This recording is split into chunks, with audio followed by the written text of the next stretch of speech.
ద్వారకానగరంలో సత్రాజిత్ అనే యాదవుడు ఉండేవాడు. అతనికి సూర్యదేవుడు ఇచ్చిన ఒక అద్భుతమైన రత్నం ఉంది, అదే స్యమంతకమణి.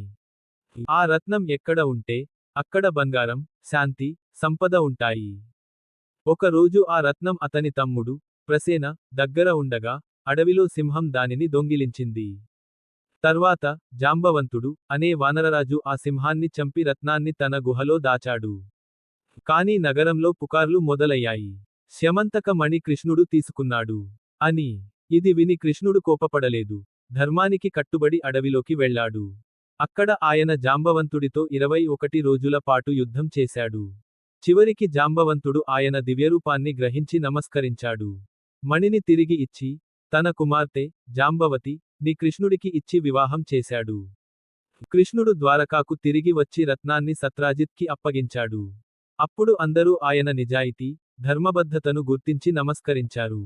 ధర్మం నడిచే చోట కృష్ణుడే ఉన్నాడు. నిజాయితీ ఎప్పటికీ గెలుస్తుంది.